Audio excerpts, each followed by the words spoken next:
Bom, dando continuidade aqui, né, a nossa incursão no direito imobiliário, eu vou falar de um princípio hoje que chama continuidade do registro, correto? Esse princípio é o seguinte, ele pressupõe uma cadeia de titularidades, certo? Então só pode figurar como transmitente do direito no ato translativo desse direito aquele que figurar na tábua do registro ou na matrícula. Quando eu disser matrícula, entenda-se gênero das espécies de atos que tem lá na matrícula, o registro, a verbação, o que quer que seja.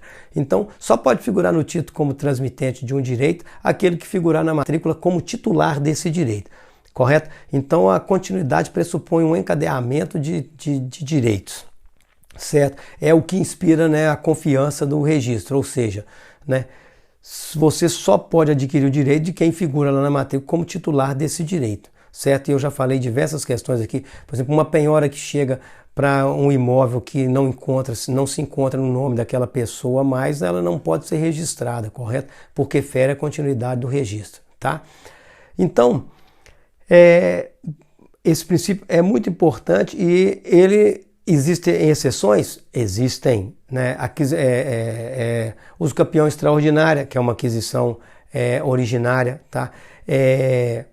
A lei de desapropriação, e eu não me lembro o nome da lei agora, a lei lá de trocentos, eu não era nem nascido ainda, ela traz um dispositivo que né, dispensa o registro do título anterior, correto?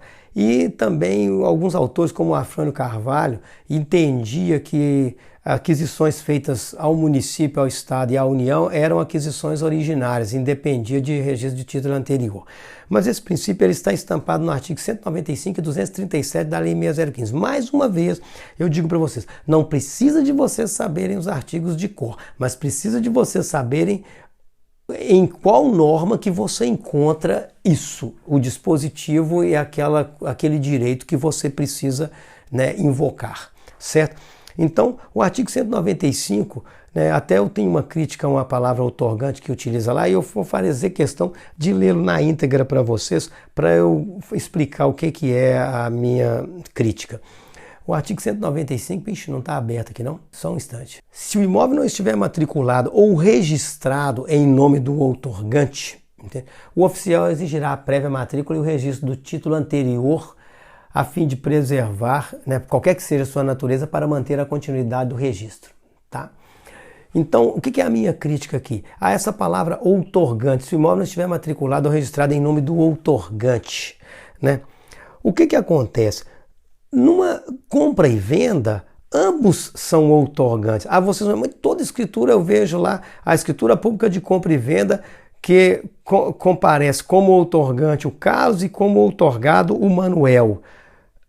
É um contrato comutativo e sinalagmático, correto? Então, se o contrato é comutativo e sinalagmático, ambos são outorgantes.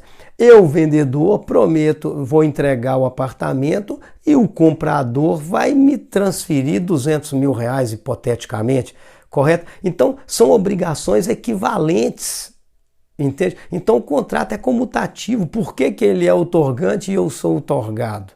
Por que eu sou outorgante e ele é outorgado? Não, ambos são outorgantes, ambos outorgam a escritura. Se fosse numa doação pura e simples, beleza, mas nesse caso específico, mas a gente preza pouco pela técnica e é lamentavelmente por isso que a maioria dos profissionais não vão para frente, entendeu? Porque a técnica é muito importante para fazer diferença na sua carreira. E se você quiser ter uma carreira, preste atenção em mim que você vai ter uma carreira, ok?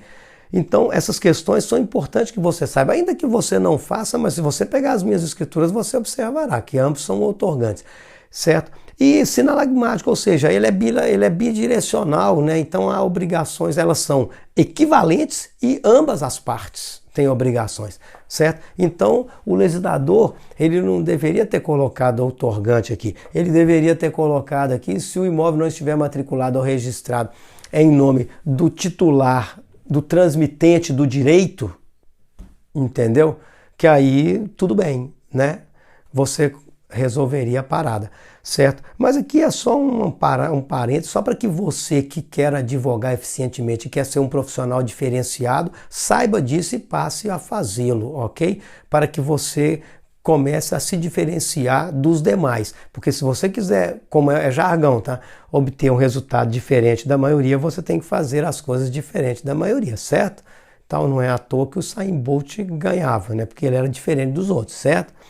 Então, continuando, né, a nossa incursão pela norma, o artigo 237 também eu quero lê-lo para vocês, porque aqui também, né, na minha opinião, às vezes os colegas pecam por excesso, tá? Ele diz o seguinte, ó, ainda que o imóvel esteja matriculado, não se fará registro que dependerá de apresentação de título anterior, a fim de que se preserve a continuidade do registro. Aí as pessoas viajam nisso aqui, tipo assim, se você tem 10 sessões, com um compromisso de compra e venda e 10 sessões, eles querem que você registre, porque esse artigo diz, não, o artigo ele diz o seguinte, ainda que o imóvel esteja matriculado, não se fará registro de que depende da apresentação de título anterior. Aí o que ele quis dizer aqui?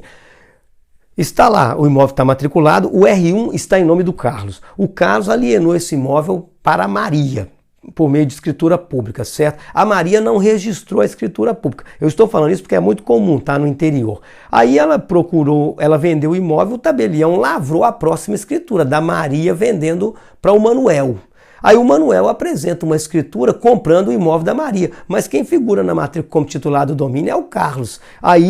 Ou seja, ainda que o imóvel esteja matriculado, não há possibilidade de registrar a escritura da Maria vendendo, né, para o Manuel, haja vista que o título em que o Carlos alienou esse bem para a Maria não foi registrado, então fere a continuidade. Então há necessidade de registrar esse título.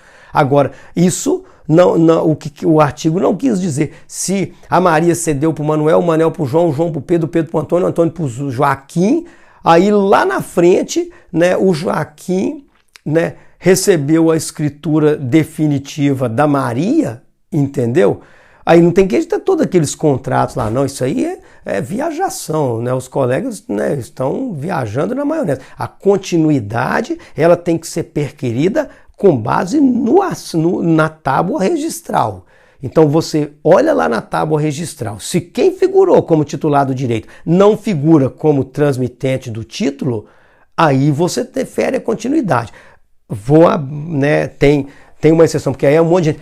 Mas e se tiver um compromisso de compra e venda? Aí você fere a continuidade. O imóvel está registrado em nome do Carlos. O Carlos lavrou um compromisso de compra e venda com o Antônio, entendeu? Que alienará esse imóvel para o Antônio assim que o Antônio receber a herança lá da mãe dele lá e tal. Então faça um compromisso de compra e venda para assim que o Antônio puder, ele vai comprar o meu imóvel lá. Ocorre, porém, que o Antônio cedeu esse direito dele para o Manuel, certo? Aí eu vou lá, Carlos, titular do domínio na matrícula, proprietário do imóvel, e alieno o imóvel diretamente para o Manuel, entende? Sem a vênia do Antônio. Não dá, aí fere a continuidade. Por quê? Porque o Antônio, ele é titular de um direito de promitente comprador, que é um direito real nos termos do artigo 1225 do Código Civil de 2002. Então ele tem um direito real erga omnes, né, publicizado na matrícula do imóvel. Então ele tem que comparecer no título concordando, entendeu, que o Carlos aliene. Agora não tem o caso que passar para ele também, como muitos registradores, colegas querem. Eu tenho que transferir para o Antônio para depois. Não, eu posso ceder o meu direito. O Antônio pode ceder o direito dele para o Manuel, eu vou otorgar a escritura definitiva para o Manuel, porém o Antônio deverá figurar no título, né, concordando com essa transmissão, haja visto que ele tinha um direito real publicizado ali na matrícula, e é um direito que tem eficácia erga omnes, correto? Então, isso é a continuidade do registro, tá? E existe uma continuidade aí também, assim, que eu falei do princípio da especialidade, né? E aí eles costumam falar que fere a continuidade, é tipo assim, se o imóvel, né, tem uma descrição lá, um imóvel com 300 metros quadrados, né, 12 por 15, certo? Aí não dá 300 metros quadrados, né? Aí dá 180. 20 por 15, certo? Então, aí vem uma escritura toda escrita com limites, com georreferenciado, ângulos e tal. Aí Disse também que esse título fere a continuidade, porque lá a continuidade descritiva do imóvel. Mas é princípio da especialidade. Quando se trata da descrição do bem, vamos ficar lá na especialidade, né? Mas eu já perdi uma questão na prova por causa disso, tá? Então, eu só quis dizer que se porventura vocês ouvirem dizer, algum registrador fala assim, mas esse título está ferindo a continuidade, porque a descrição não corresponde ao que consta na matrícula, entendeu? Né? Tudo bem, pode ser, tá? Mas não vamos entrar em detalhe nisso, não é uma coisa menos discutida, entendeu? Vamos ficar lá na continuidade que eu falei antes, ok? Um grande abraço e até o próximo vídeo.